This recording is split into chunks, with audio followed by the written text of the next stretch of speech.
everybody. Welcome to the Hidden Gems podcast on Rachel's Reviews. And we're really excited to be back here again, talking about some deeper cuts that you can find on your big streaming services.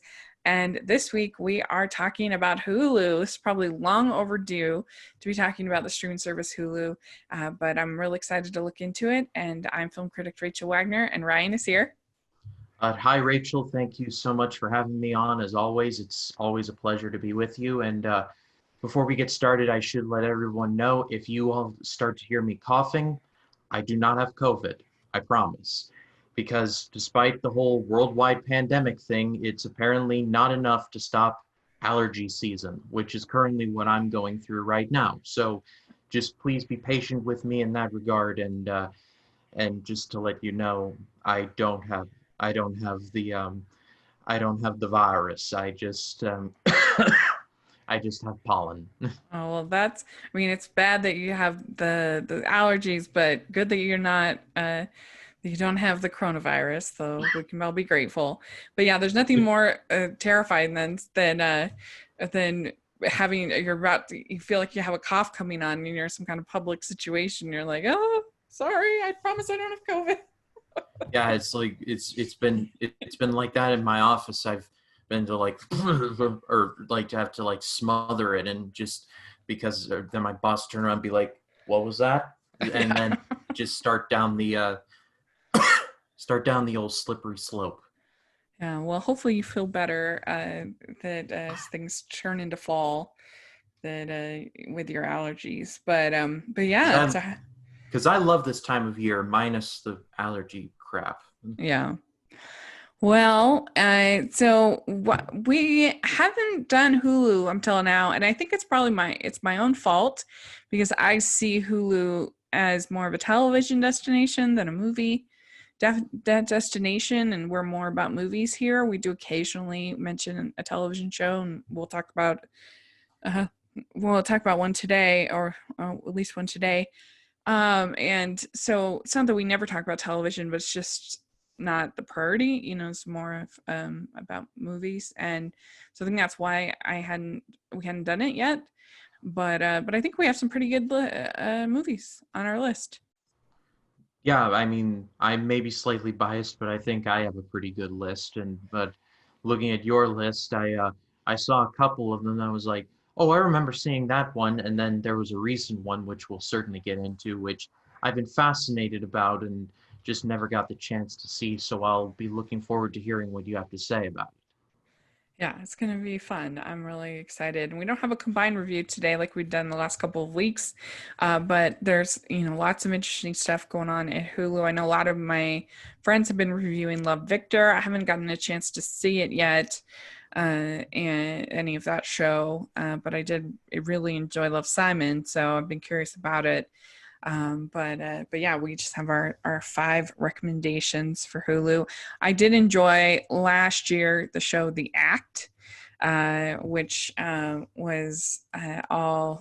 was really good with Patricia Arquette, Joey King, about the Gypsy and Dee Dee Blanchard story, which I've mentioned previously in one of our episodes that I find on HBO Max. I talked about the documentary about Gypsy and Dee Dee, and they are it's just crazy, a crazy situation, very interesting story, and the show The Act was very well done about that whole thing, especially the first 2-3 episodes. As it gets kind of, the later episodes weren't as good, but still, definitely I'd recommend it if you're looking for a television show. But anyway, so there's lots of interesting stuff going on Hulu.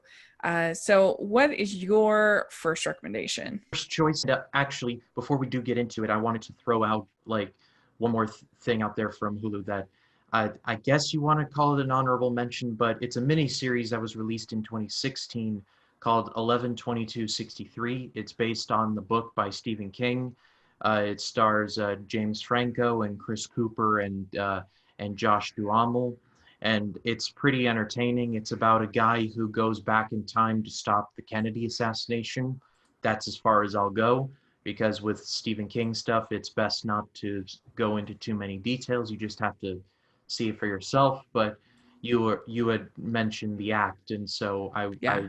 I was like, oh, 11/22/63 was a Hulu original. I thought I should give it a bit of a spotlight before I jump into my list. Cool. I Uh, remember hearing about that. so unofficial sixth pick of mine. So my first pick is a show that has been on for a very long time. It's one of my all-time favorites, and it's The Amazing Race. Now, this show has gotten a lot of awards praise. It got a special Emmy for Jerry Bruckheimer and several other Emmys, and it's been around for over 25 seasons, going into 26 and on from there. What could I say about it that hasn't already been said? Well, it's one of my favorite shows. It's something that has a lot of nostalgia for me. My mom and I watched every episode when it debuted for about a good 5 or 6 year period, and we would watch every episode on a Sunday night at 8 o'clock. I still remember the time slot, and we were in deep. And around that time, there were two groups of people: Survivor people or Amazing Race people, and I was an Amazing Race person. The concept, if you've never heard of it, is fairly simple. It's like 10 teams of two. They race around the world doing various tasks along each leg, and the first team to get to the end of the race wins about $1 million. Sometimes it's a million, sometimes it's more. But what makes the show interesting is the teams that make up the race. I believe 2 or 3 weeks ago, Rachel, you mentioned a movie about the girl whose arm got bitten off by a shark. I can't remember the movie's title off the top of my head. Bethany Hamilton Unstoppable is what it was There it called. is. Yeah. She was involved in one of the later seasons.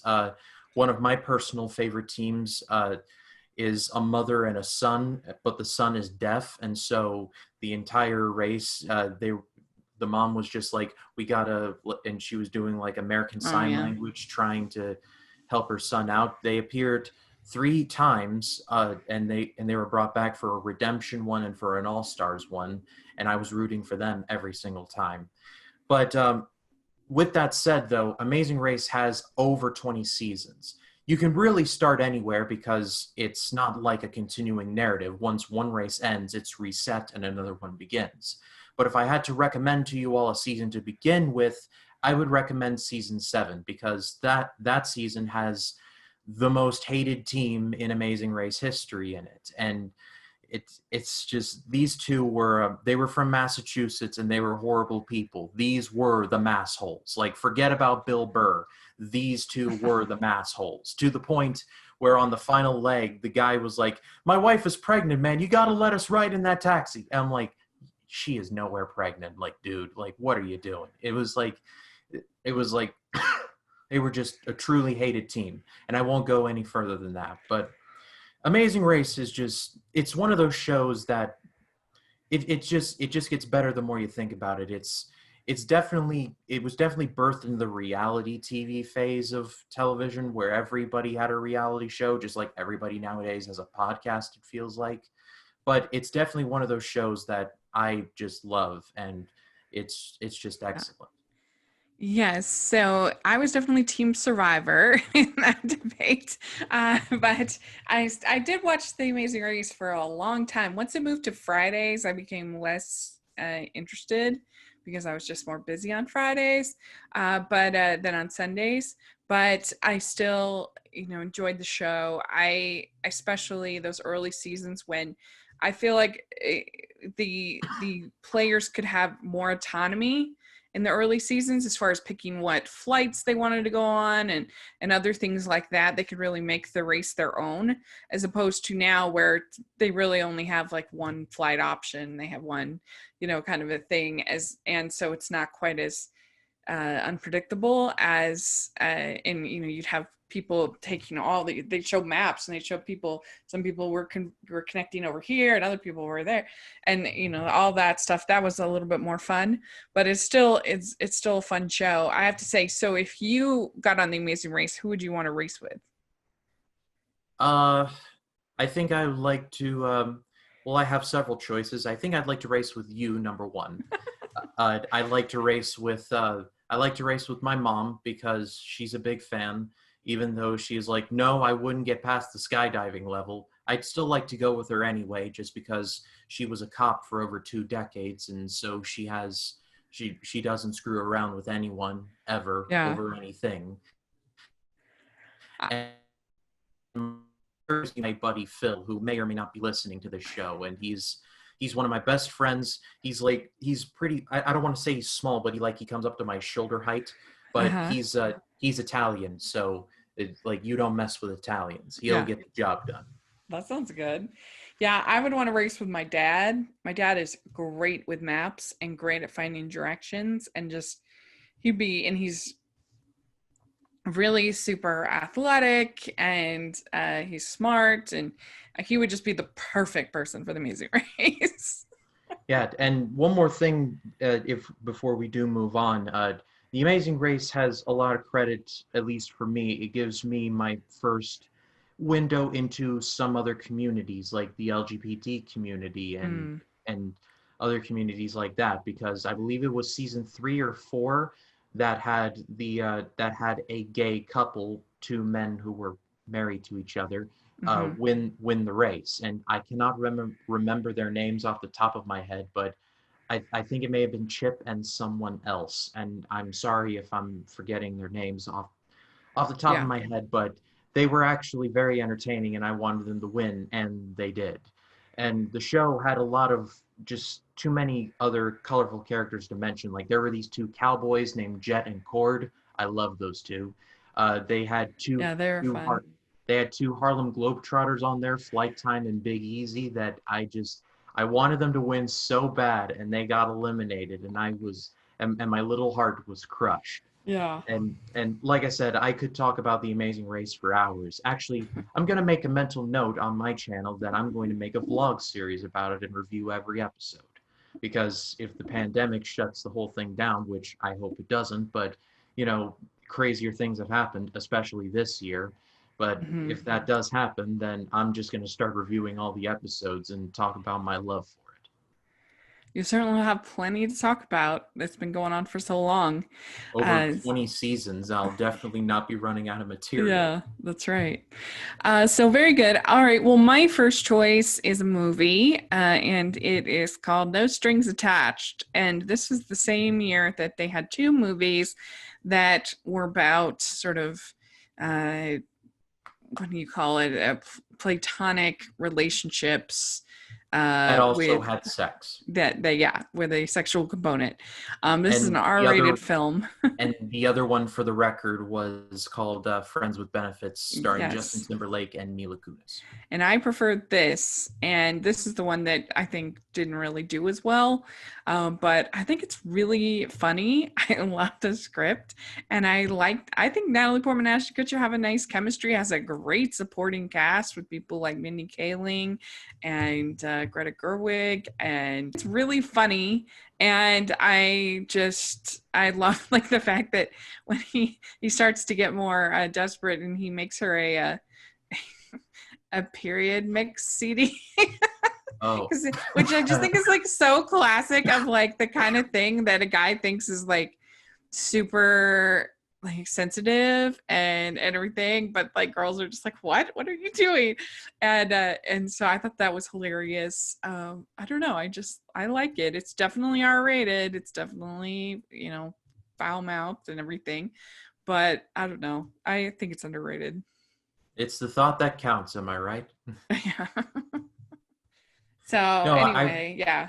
I remember hearing about this when it came out, and that was during the time where I didn't see a ton of R-rated movies because I was still like young enough to think, oh, that's too adult for me.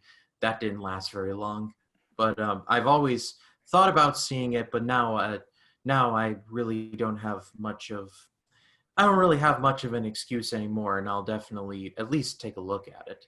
Yeah, I mean, like I said, it has a great cast. Kevin Kline's in it, Greta Gerwig, Lake Bell, Ludacris is funny in it. Carrie Elwes is in it. I mean, it just has a really Jake Johnson from New Girl, Mindy Kaling, are all in it. So it's got this great cast, and it's just this funny script about these two people who try to have this relationship, and of course it's not going to work. And Ivan Reitman is directing it, so I recommend it. I think it's good. Mr. Elways, you'll be starring in No Strings Attached, as you wish.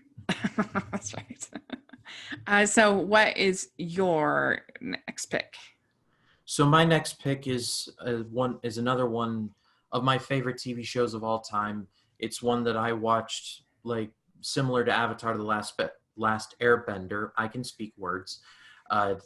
It's a show that I watched every episode when it premiered on its air date, and I'm proud to say that. And it's called Drake and Josh. If I had to describe it in like an elevator pitch, it would be like The Odd Couple, but with high schoolers. It's about these two teenagers named Drake and Josh, whose parents get married, and so they become technically stepbrothers, but they're brothers. That's how it works. Anyway, the two couldn't be more opposite from one another. Josh is the super prim and proper one, and Drake is the very laid back and messy one, kind of like The Odd Couple. But when they do come together on the same plane, they make utter magic with each other. And there are just way too many episodes for me to recommend because I think they're all good to great. I think one of the funniest ones is the affair, when the two boys think that their father's having an affair with another woman, and there's a hilarious bit where they make him breakfast under the guise that their mom made him breakfast, and Drake made it, and Drake ended up putting cumin in the waffles instead of cinnamon, and their father is allergic to cumin, and so he starts having this allergic reaction, and Josh pulls him into the other room and says, "You put cumin in his waffles?" And Drake is like, "You told me to put cumin in them." And Josh is like, "I said cinnamon. And Drake is like, "What's the difference?" And Josh is like, "There's a big one. Cinnamon is sweet and delicious. Cumin is a spice. You are flavoring a waffle, not a chimichanga." And they're doing all of this while their father is choking to death in the other room. It's it's way more funny than I'm describing it, but it's a very funny and well-written show. If I had to recommend you start with a bit of a different episode, maybe you're not into all of that, I would recommend starting with the episode called Josh is Done, where Drake and Josh have this big blow up, and Josh is like, "You know what? I'm done." And Josh's life gets incrementally better while Drake's life becomes incrementally worse. It's better than how I described it, obviously, but it's definitely far beyond like the slapstick stuff that I was just talking about. It's because at the heart of it all, the conceit of the show is that despite how different the two brothers are, at the end of the day, they still love each other. And I think that's a great message to have in a show.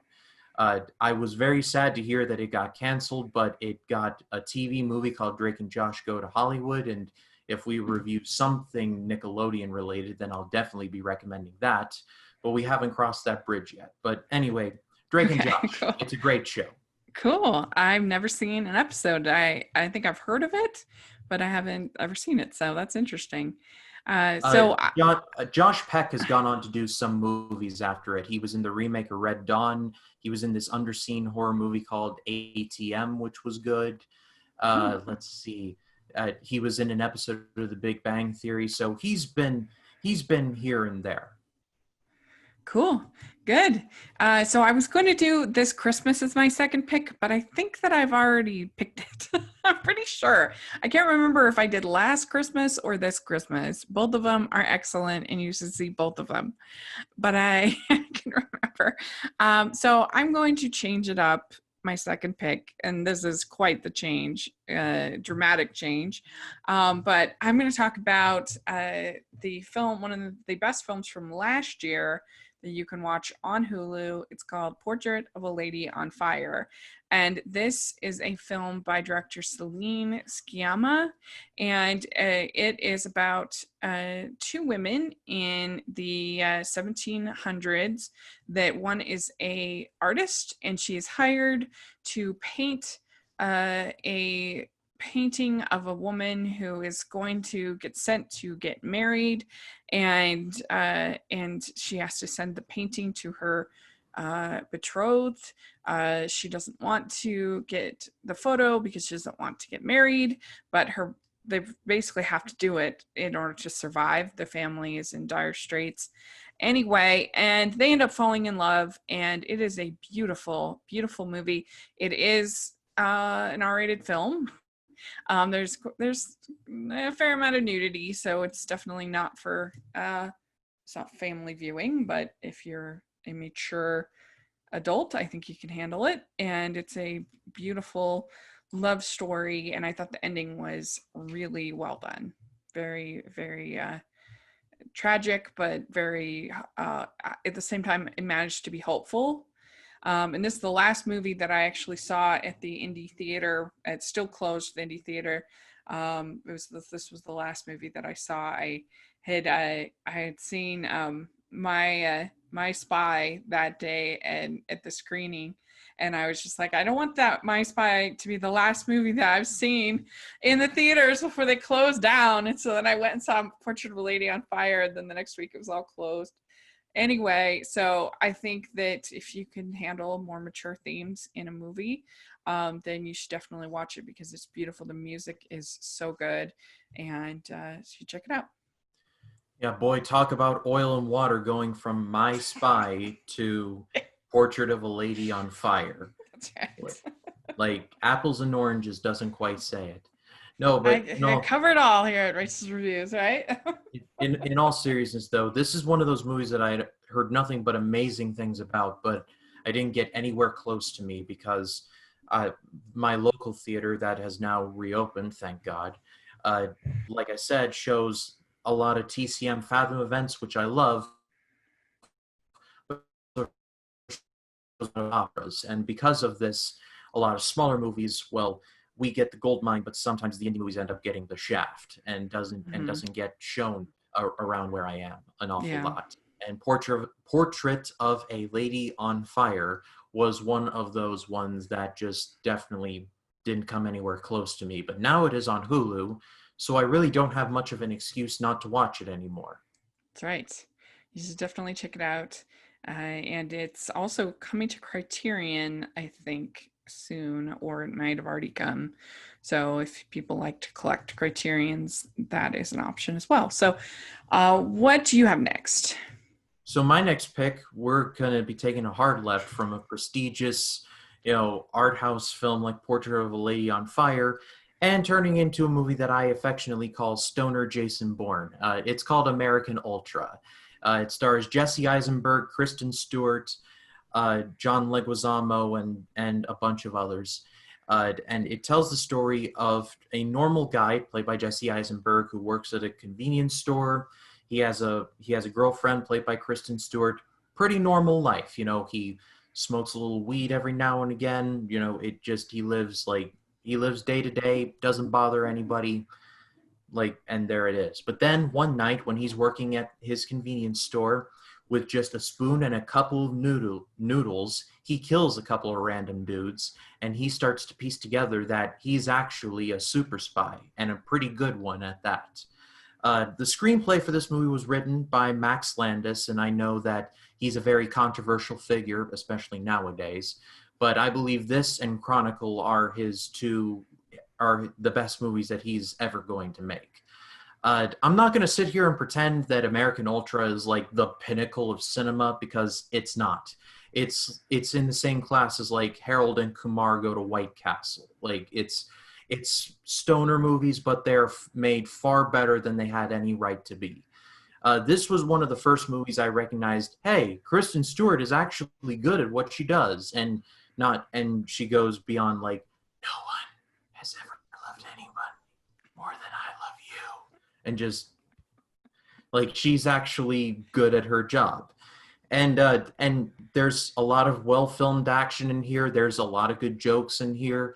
And like I said, this is essentially the Bourne Identity if you cross it over with weed. That's pretty much the entire Yeah. movie in a nutshell. I don't think it would be up your alley, Rachel, but when we do our next follow up on our recommendations, maybe you could Yeah. watch that one and tell me Yeah. what you. Hey, yeah. I remember hearing about this. I have to admit, I did not see it because I think Max Landis is such a tool. Yeah, He makes me crazy. I do recognize that he is not everybody's cup of tea, and he's not exactly mine either in terms Yeah. of person. But But I when do he like does, Chronicles, so if it's he on did that do level. he did write Chronicle, which is my favorite found footage movie of all time, and he also wrote American Ultra, which I just talked about, and it's really good. Yeah. So, Cool. I guess what they say about broken clocks, they're right twice a day. Yeah. Very good. That's very good. All right. Well, my next choice is one of my favorite movies out of Sundance. It was in my top 5 of this year out of Sundance, and it is Palm Springs. And this got quite a bit of play, so maybe it's a stretch as a hidden gem. I don't know, but it was really fun. It is R-rated, so not for not for the kiddies, but it stars Andy Samberg and Kristen Milioti as these two people at this wedding, and it turns out that Andy Samberg is caught in a time loop, and Kristen ends up getting caught in that same time loop. So they just end up experiencing this wedding over and over and over again, like Groundhog Day. And it's very funny and romantic, and it has a good supporting cast in it.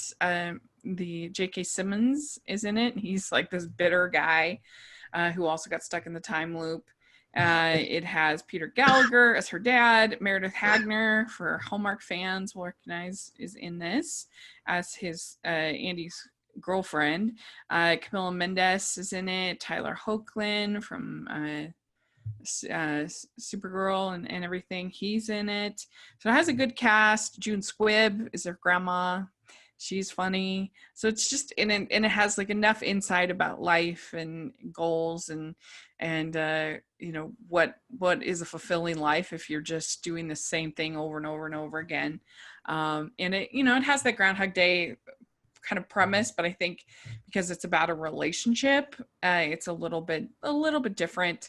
And I kind of wish that it wasn't so R-rated. Some of the stuff is a little off-putting, but nevertheless, it's definitely worth a watch and enjoyable.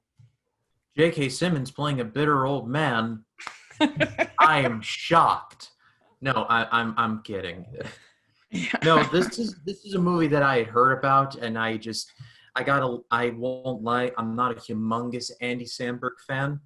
I liked him in his movie Pop Star, Never Stop, Never Stopping, because I grew up in a time when Bieber Fever was like at a fever, and every time I heard one of his stupid songs, I wanted to headbutt a brick wall. And so when that movie just satirized literally everything about Bieber and his fans and everything involved in that, I was laughing my head off. So credit where credit is due. I'm just not super duper crazy about Andy Samberg, but he's Well, that'll just be interesting to see what you think. It is Lonely Island, so it's the same production team that did Popstar Never Stop, whatever. well. Then in that case, I definitely want to watch it now because, like I said, Popstar was honestly like far better than it had any right to be, Yeah. and with and judging from this because and I just completely like blanked out Palm Springs for like a while. I was like, oh, that was a thing that I'll probably never see. But then I was watching a video talking about time loop movies, and Palm Springs was one of them. And I was like, oh, that actually sounds fascinating. I'll Yeah. definitely have to take a look at that. Yeah, definitely. You should. All right. So what's your next pick? So my next pick is from 2012. It's a movie starring Jason Statham, everyone's favorite badass British guy who can act his way out of a paper bag, but my heart still beats for him. It's called. His name is Jason Statham, and it's called Safe. This is a movie about a young Chinese girl who I guess works for the Chinese mafia. She has all of the facts and figures of what money goes where and everything like that, all in her head because she has a photographic memory.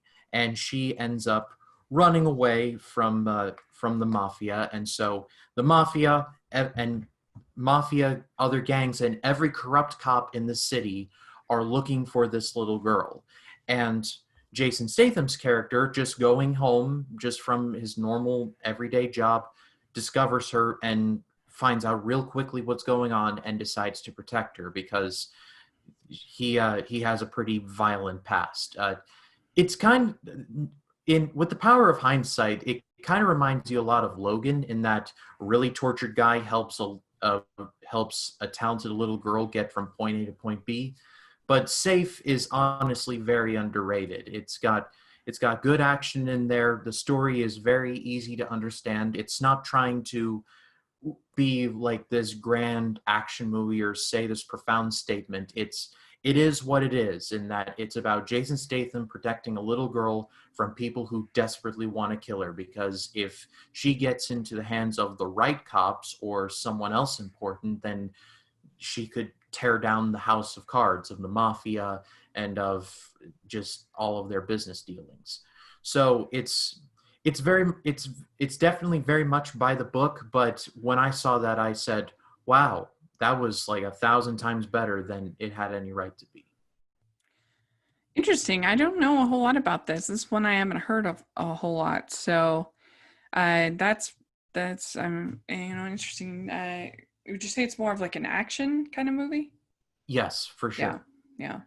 And it Interesting. was it was also directed by a gentleman named Boaz Yakin, who also directed Remember the Titans. So Because Jason Statham's done all those sort of action comedies, but that doesn't sound like that's what this is.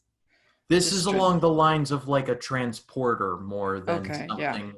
something like Lock, Stock, and Two Smoking Barrels. Mm. Okay, cool. Good. All right. So my next choice is actually a documentary. I guess to take a hard left in your words. This is called, this is one of my favorite films of 2018, and I saw it at Sundance 2018. It's called Minding the Gap, and this is a documentary that was done over many, many years by director Bing Liu, where he followed his friends who he met while skateboarding in I forget where it's set. I can't remember. I think somewhere in Minneapolis, something like that.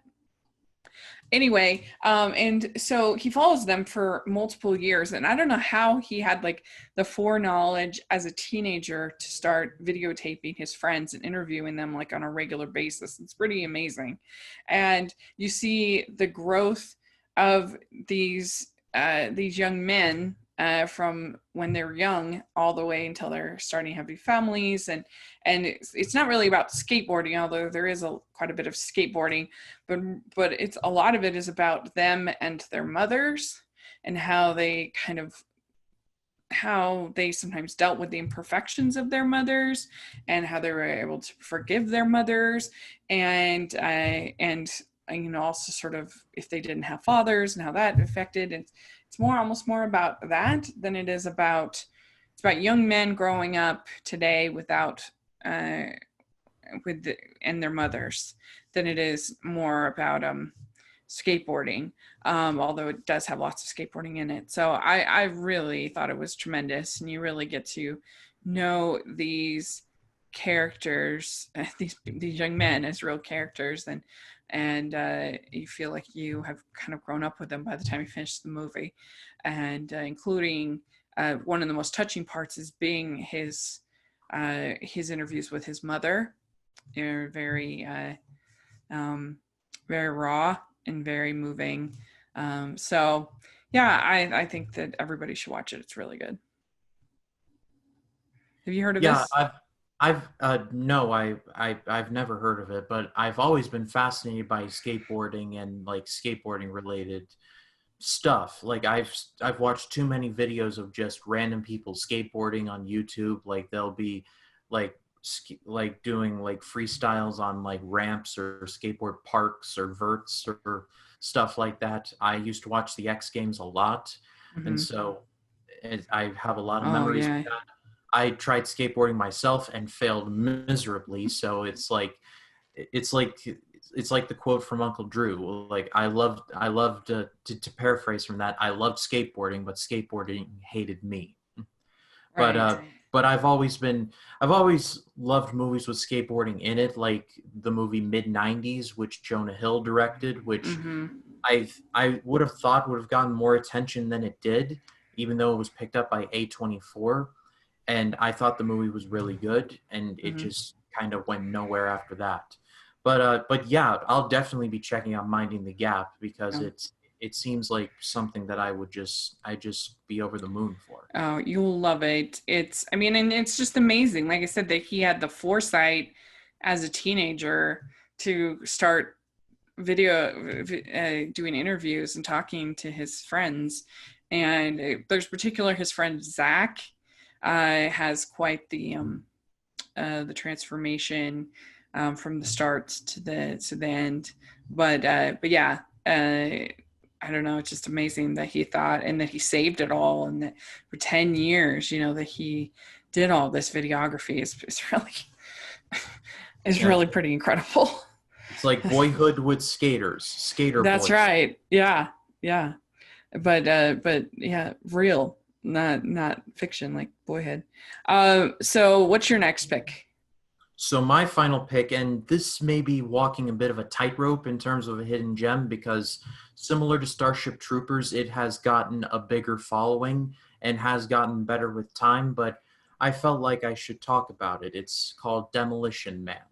This was released in 1993. It starred Wesley Snipes, Sylvester Stallone, a very young Sandra Bullock, and Bob Dunton, who was the warden from Shawshank Redemption, and of course, has been in too many movies to mention. Like he's one of those actors who you've seen everywhere, but give you $1,000 you could not name.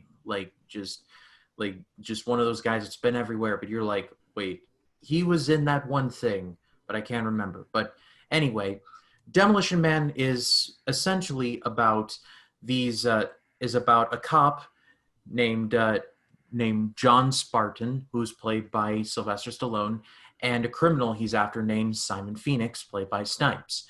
And the two are fighting in a Los Angeles that is just it's it's a hellscape. It's on fire. There's crime everywhere. Celebrities are fighting each other while looking really weird, as opposed to what LA is now, but I digress. But anyway, due to a combination of factors, they both end up in cryosleep for crimes that they have committed. Then the movie fast forwards about 200 years to a future where all crime and war have virtually been neutralized. But with that, pretty much a lot of other things like free speech and stuff like that has also been neutralized, and everything has become very safe and sanitized and PC. And so Spartan and Matrix, through circumstances, end up back in this world and have to navigate their way around it. This movie's far better than I just described it, and it's one of those movies that I feel has gotten better, especially with everything that's happening nowadays. Because I just was rewatching this recently, and there was a part where I just said to myself, "Oh my God, this is happening nowadays!" Like this movie was made in 1993, and it called it by like 20 years.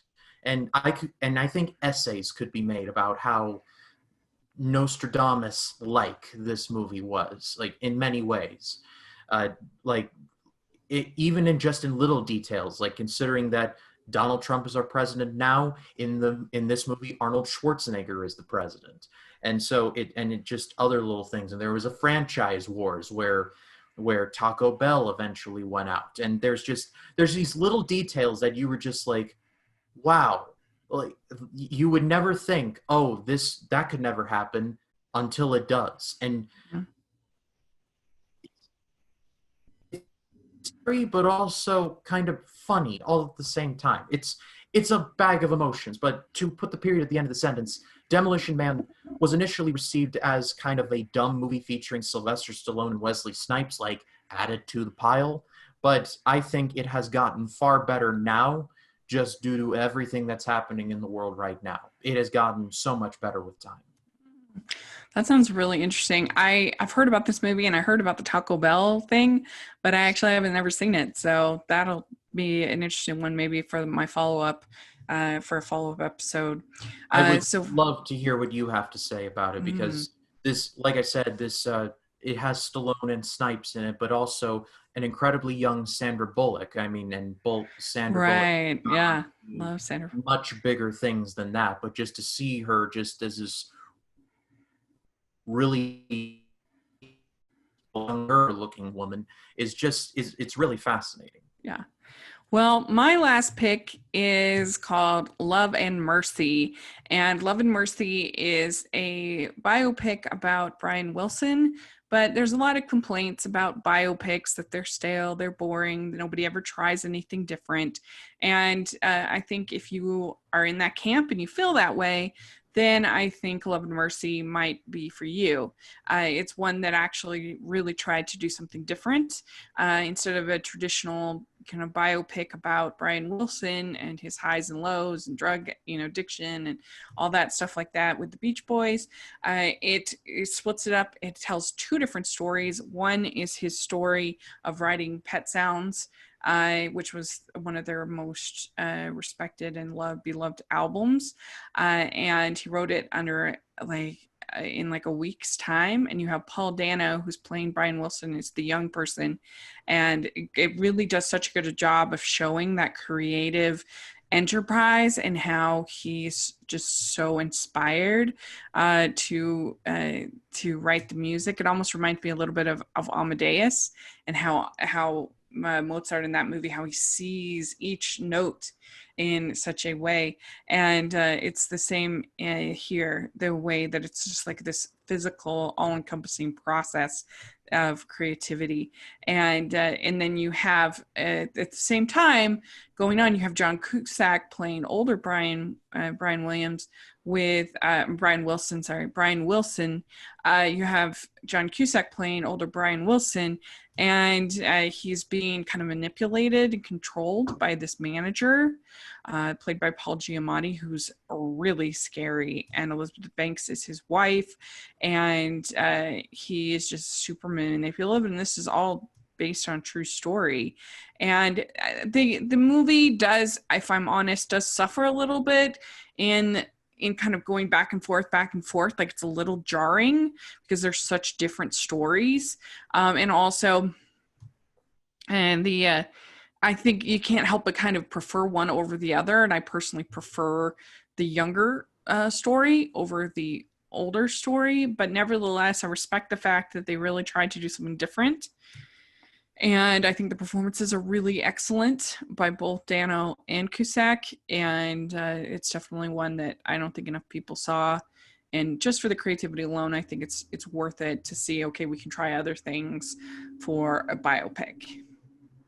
Yeah, I've always heard of this movie and I never saw it, and I definitely want to try and see it because it stars a lot of actors that I have a lot of respect for. Paul Giamatti is one of them, and Paul Dano is another one of them. He's one of Mm-hmm. those actors that has been in a lot of movies, but you would never be able to like pick him out.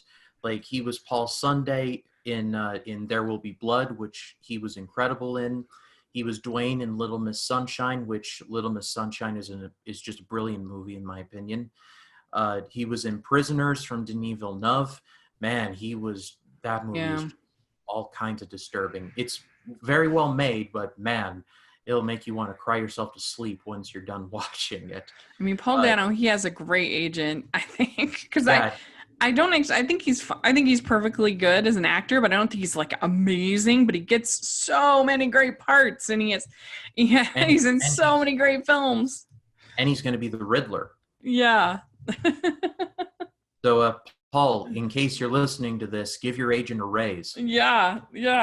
Say thank you to that man, that's for sure. Or woman. Yeah, and John Cusack, he can be a good actor.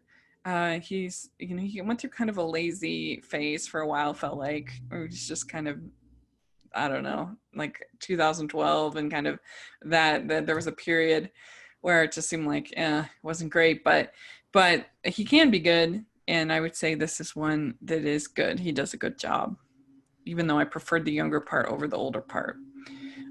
It's just an interesting experimental movie. So I recommend that people check it out, especially if you love the Beach Boys, which everybody should like the Beach Boys, right?